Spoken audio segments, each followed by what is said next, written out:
Welcome back to Inside City Hall. Mayor-elect Zohran Mamdani is inheriting the largest public school system in the nation, and his inauguration comes as the city's public schools continue to comply with a state law that mandates smaller class sizes between 20 and 25 students.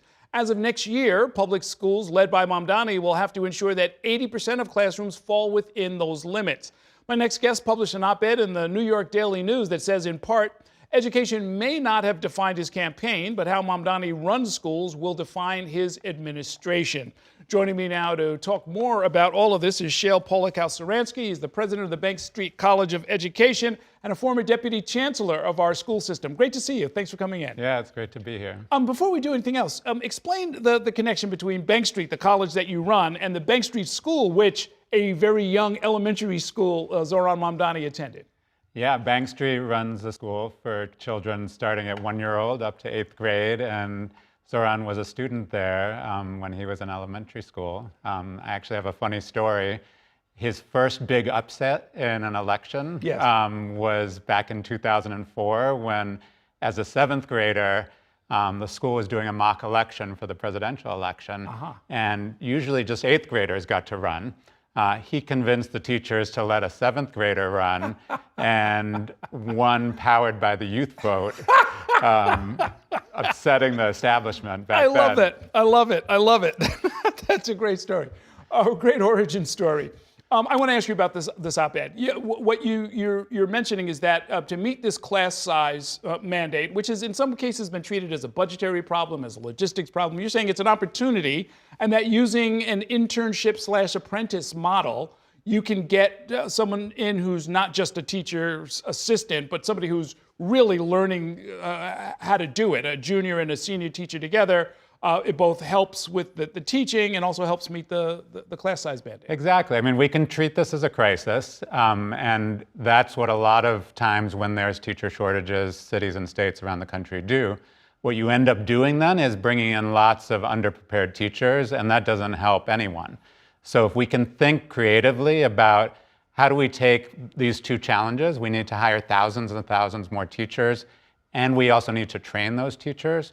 Create a year-long residency model where those teachers are trained, give them the state certification that they need to be a teacher of record while they're learning, which is the same thing we do today with our teaching fellows in New York City, and put those two teachers together in a classroom.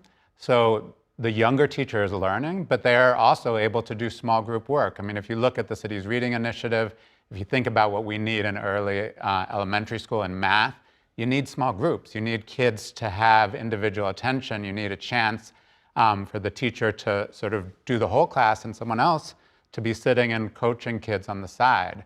And so it's a win-win, and I think it's a great way to train teachers. If you look at the top performing charter networks in the city, if you look at the private schools in the city, if you look at states like Texas and California, everyone is taking this type of approach. And it's time New York City expand that. How was that not baked into the law in the first place? I mean, the rationale was to get smaller class sizes because there's a bunch of research that shows that it's better for the kids, but this seems to me kind of a logical adjunct to it. I agree. I think that, it costs money though. I mean, this is not as simple as just having a student teacher. You have to pay these folks, and so you need to make an investment. Governor Hochul 2 years ago made a $30 million investment statewide in these kinds of teacher residencies. California is doing $750 million. The scale is just really different. So we have to think about, do we really want to keep the teachers that we're training? There's a turnover right now in the city of 1/3 of our teachers leave after the first 3 or 4 years. We're paying for those people to get trained often, and then they go. So if we actually create a pathway into teaching that gives you a lot of support as you're learning and a lot of coaching, these residency type models keep 90% of the teachers 5 years later. Okay, well worth looking at. I hope the transition team and everybody else will take a look at it. Let me ask you about early education, since that is part of a key promise and probably, as far as cost, the most expensive one that the incoming mayor is talking about. Should this all be part of the formal school system? Because I know right now our pre-K and 3K, it's kind of hybrid, and actually a lot of it is contracted out to nonprofit organizations? Look, so the amazing thing that Mayor-elect Mamdani is proposing is to start working with babies and toddlers. So from birth to 3 years old is the time when young children's brains are developing the fastest. And it's the time when you can have the biggest impact on their future life chances through education. We see in the data, it's scary, at 18 months old, already the kind of racial and socioeconomic achievement gaps that you see in 8th grade and in high school are present at that age. I mean, they're barely crawling at that point. Right, but our brains at that point are learning language, they're learning social emotional skills. So this is not just a pocketbook issue, this is a chance to actually impact educational equity in our city for the future. And so in order to do that, you really need to provide supports for the educators that are going to work with those children. Right now, the turnover rate for early care educators is 5 times what you see in the school system. And the reason why is that they're not paid well enough. They make less than you make as a dog walker in New York City or at Starbucks. And so people don't stay in those jobs. So one of the proposals, and the reason it's expensive, is to bring the salaries up closer to what you have in the public school system.